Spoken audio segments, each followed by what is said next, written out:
one of the criticisms of the film has been some of the focus on voodoo, and it seems to be what some perceive as anti-Christian elements. So since we can't comment on that directly, because we haven't seen it, I will ask you, how do you decide, like, how much kind of critique of Christianity you can stomach in a film? Do you feel like the Christians sometimes have too thin of a skin around like these potentially anti-Christian elements?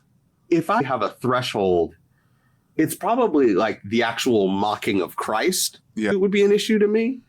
But there is so much, I mean, I'm a church historian. There's so much darkness in Christian history of people claiming the name of Christ and doing ridiculous things. Yeah. That like, I'm like, you got to hold this L? It's like sometimes you got to hold this L. Yeah. I'm a little bit conflicted about this. Not about Sinners, because once again, I haven't seen it. Sure. But it feels to me like rhetorically or as a piece of art, no longer provocative. Sure. Yeah. But I do sometimes say, it's okay for me as a Christian to say, man, I get it. We've done stupid stuff. I can own it.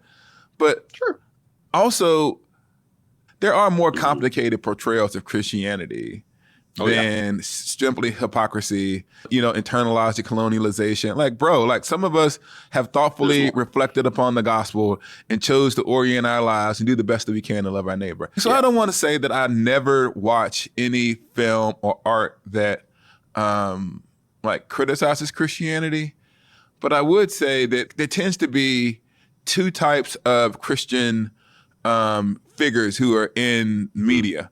One is like the hypocrite who doesn't actually believe all of this stuff, who's basically trying to use religion in some way to oppress and get ahead.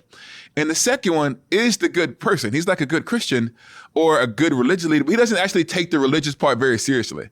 He just happens to be a Christian, but he said, you know what? None of this dogma or doctrine matters. I'm just going to like give you a sandwich or something. And so like his way of approaching kind of bridging the gap between him and a skeptic is to say, well, we're basically not, there's no difference between us. And so maybe I want to say, can we have someone who lives out their convictions in ways that are charitable and maybe complex, but not a saint, but at least kind of a complex and multifaceted portrayal. Once again, we will see whether or not that's what occurs in Sinners when we finally see it. As someone who also hasn't seen the movie, I think that's a great review and take. And I look forward to the internet telling us how dumb we all are.